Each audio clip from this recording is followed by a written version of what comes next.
नमस्कार, मी प्रभाकर लोंढे, खडतर प्रवास वर्तमानपत्राचा तथा खडतर प्रवास यूट्यूब चॅनलचा मुख्य संपादक।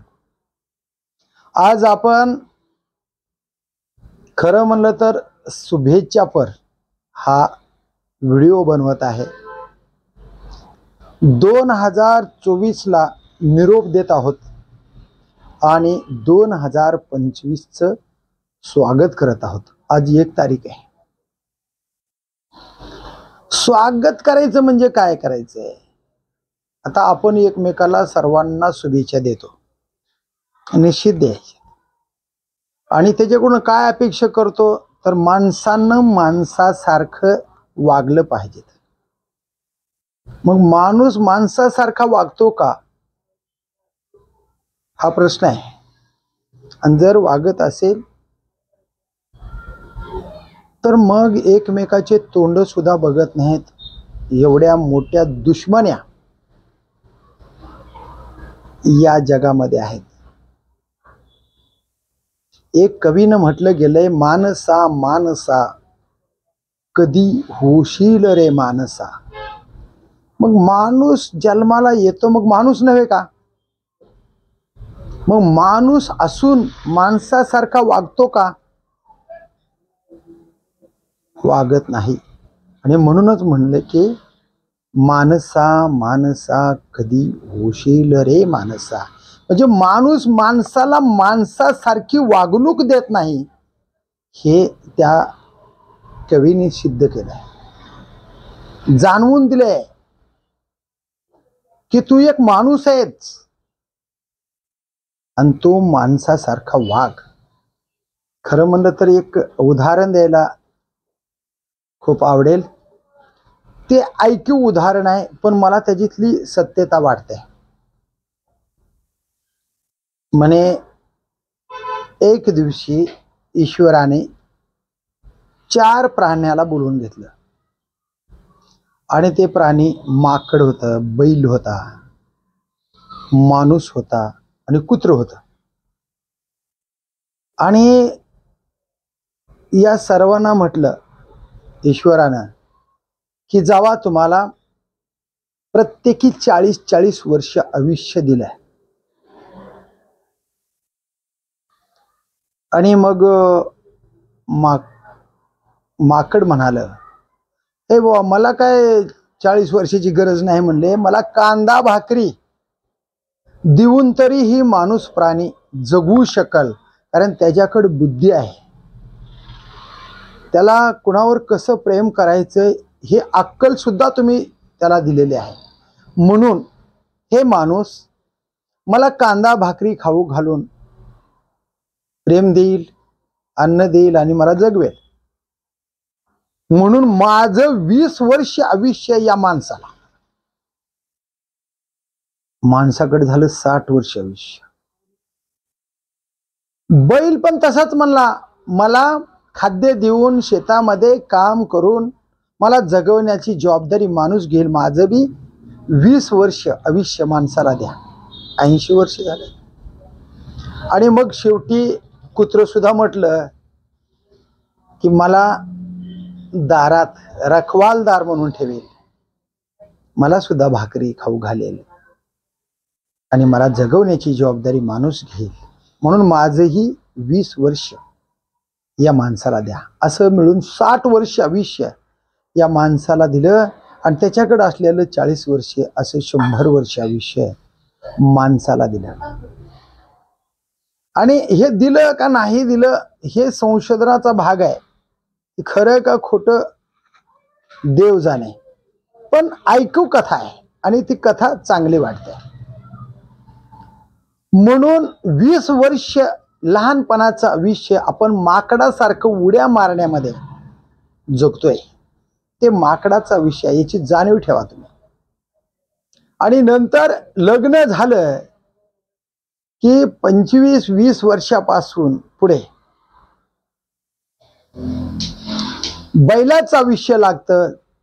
ती बैल काहीही विचारा त्याला मान हलवते ते। आणि तसंच माणूस बायकोच्या पुढं संसारामध्ये फक्त मान हलवचं काम करतं. काहीही सांगा होय बा. बायको हे आना म्हणते ती होयच म्हणते, म्हणजे विरोधात जात नाही, म्हणजे नंदी बैलासारखं वागतं. हे बैलाचा विषय आहे. आणि मग पुन्हा 40च्या पुढचं माणसाचा विषय आहे. आणि मग शहाणपणा शिकवतो, असं वागावं तसं वागावं, कुणाचे घर मोडू नये, चांगलं करावं, कुणाचा बांध टुकरू नये, न्यायालयामध्ये जाऊ नये, पोलीस स्टेशनमध्ये भांडणं करू नये, 12 गुंठ्यासाठी एकमेकाचे मुंडके तोडू नये.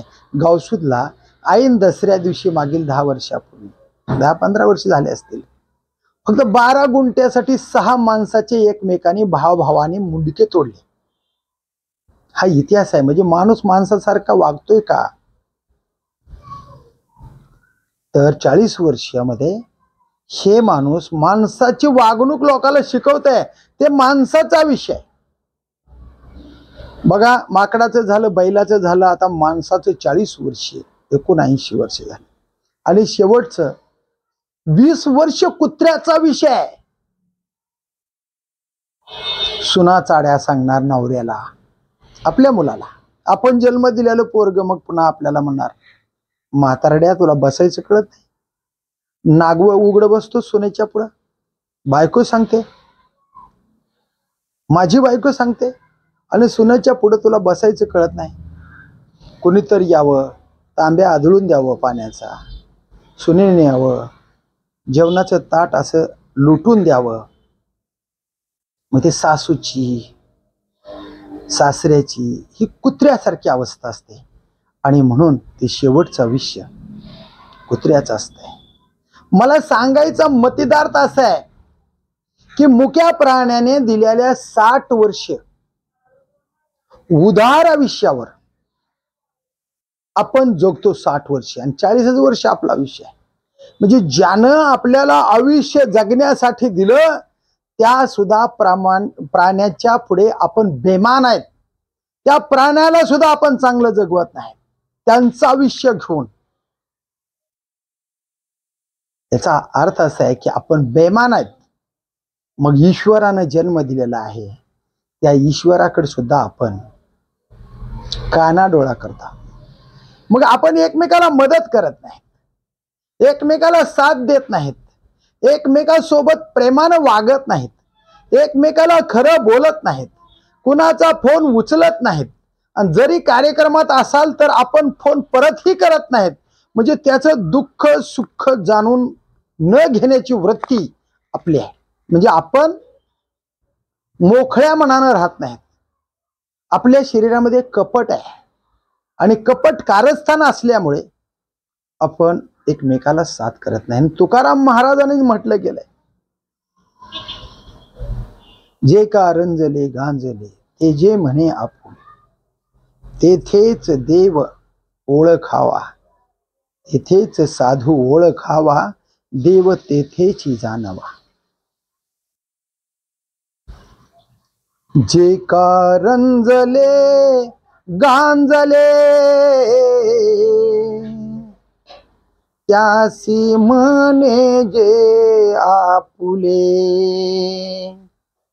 तेथेची साधू ओळखावा, देव तेथेची जाणावा. दोनच कडवे. शेवटच्या कडव्यामध्ये तुकाराम महाराज म्हणतात, तुका म्हणे सांगू किती, तिथे भगवंताची मूर्ती. तुका म्हणे सांगू किती, तिथे भगवंताची मूर्ती. जे का रंजले गांजले त्यासी म्हणे जे आपुले,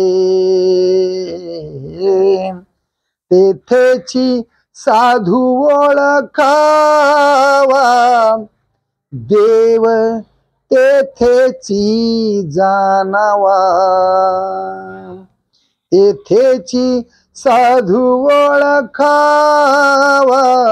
देव तेथेची जाणावा.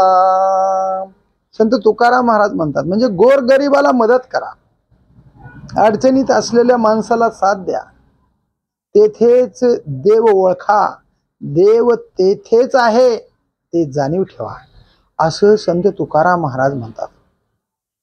आता आपल्या या देशामध्ये हिंदू मुसलमान असा फार मोठा वाद निर्माण झालाय. वाद निर्माण कोणी केलाय? तर स्वार्थी राजकारणी लोकांनी वाद निर्माण केला. जे एकमेकाच्या ताटामध्ये बसून खाणारे हिंदू मुस्लिम आहेत, ते माणसं एकमेकाचे वैरी निर्माण करण्याचं काम राजकारणी माणसाने केलं, हे पक्क लक्षात ठेवा. आणि राजकारणी माणसापासून, अशा वादापासून, असा वाद निर्माण करणाऱ्या माणसापासून लांब राहा. कुराणमध्ये काय लिहिलं? जो माणूस आपला शेजारी आहे तो कोण आहे हे ओळखू नका. तो हिंदू आहे, मुसलमान आहे, शीख आहे, ख्रिश्चन नाही. जो माणूस आपल्या शेजारी आहे त्याची काळजी घ्या, त्याचं सुख दुःख जाणा, त्याच्या घरची काय अडचण आहे बघा, ते अडचण दूर करा. आणि मग तुम्ही जेवण करा. तुमच्या घरात काय गोडधोड केला असेल तर त्याला पोचवा, आणि मग तुम्ही जेवण करा. तरच अल्लाह ईश्वराला हे तुमचं कार्य मान्य होणार आहे. नसेल तर नुसते कुराण वाचणारे, कुराणाची अंमलबजावणी न करणारे, अल्लाहचे विचार न स्वीकारणारी माणसं माझे आवडते होऊ शकत नाहीत, असं अल्लाहने सांगितलंय. हे कोण कोण जाणतंय? हिंदू मुसलमान ही माणसं आहेत का? हे धर्म आहेत. आणि ही धर्म म्हणजे वाद निर्माण करणारे. धर्म चांगलं जीवन जगण्याचं एक माध्यम आहे. माणसासाठी योग्य मार्गावर माणसानं जावं आणि चांगल्या पद्धतीनं जीवन जगावं आणि लोकाला जगवावं म्हणून धर्म निर्माण झालेले आहे. पण या धर्माचा अर्थ लोकांनी वेगवेगळा केला आणि त्याच्यामुळे देशामध्ये वाद निर्माण झाला. सुराह क्रमांक 4 मध्ये एका आयातीमध्ये, पहिल्याच आयातीमध्ये लिहिलंय, ए लोगों अल्लाह का भय रखो, ईश्वराची भीती बाळगा आणि तुम्ही भीती बाळगून चांगल्या पद्धतीने जीवन जगा आणि इतराला जगवा. तुम्ही जर वाईट कार्य करत असाल तर तुमच्यावर माझं लक्ष आहे. तुम्हाला वाईट कार्य केलेल्या वाईट कामाची शिक्षा मिळणारच. त्याच्यात कसलीही तडजोड नाही. तिथं भ्रष्टाचार चालत नाही. 1,00,000-2 लाख रुपये देईन, अल्लाहला माझ्या बाजूने कार्य करा असं सांगेन आणि 100% अल्लाह माझा ऐकतात असं नाही.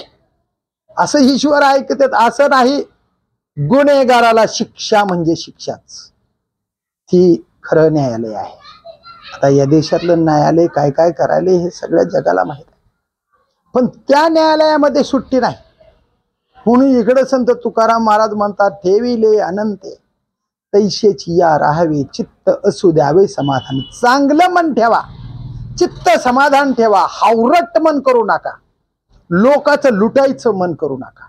लोकांचं वाटुळ करायचं हे मनात आणू नका. म्हणून शेवटी तुकाराम महाराज पुन्हा अजून म्हणतात, तुका म्हणे गरगरा फिरे आणि भवंडीने दमजिरे.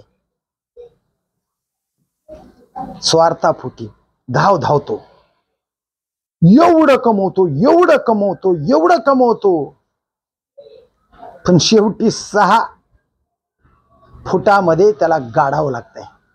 इकडं 10 कोटी रुपये ठेवले, इकडं ट्रकभर सोनं ठेवलं. तुम्हाला हात सुद्धा हलवता येत नाही. हात सुद्धा हलवू देत नाही ईश्वर शेवटच्या टप्प्यामध्ये.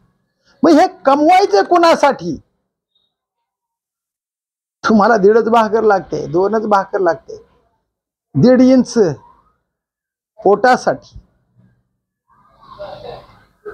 एवढं कमवताव, लोकांचा खून खराबा करताव, लोकांचे मुंडके कापताव. काय त्या बीड मध्ये काय चाललंय? तुकडे करून टाकले स्वार्थासाठी. शेवटी ईश्वर शिक्षा देतोच. काल 31/12/2024 ला वाल्मिक कराडाला सरेंडर करून घ्यावं लागलं, माफी मागावी लागली. देव लांब नाही, शिक्षा म्हणजे शिक्षा. आज या न्यायालयामध्ये अटक झाला, हे पुढे काय होईल माहित नाही, पण इथून जरी सुटला तर ईश्वराच्या तावडीतून सुटणारच नाही, हे सत्य आहे. म्हणून या जगामध्ये जगत असताना ईश्वरानं दिलेल्या सुंदर आयुष्याचं सोनं करा, या शरीराचं सोनं करा. या शरीराला दिलेली करंगळी, पायाचे बोट, नाक, तोंड, डोळे, कान आणि हे शरीर एवढं अमूल्य किमतीचं आहे की ही जगात कुठेही बाजारात याचा एकही अवयव विकत मिळत नाही. करंगळी जर आणायचं म्हणलं 10,50 कोटी रुपये द्या तरी सुद्धा कुणी आपली करंगळी बाजारात विकाय बसलेला नाही.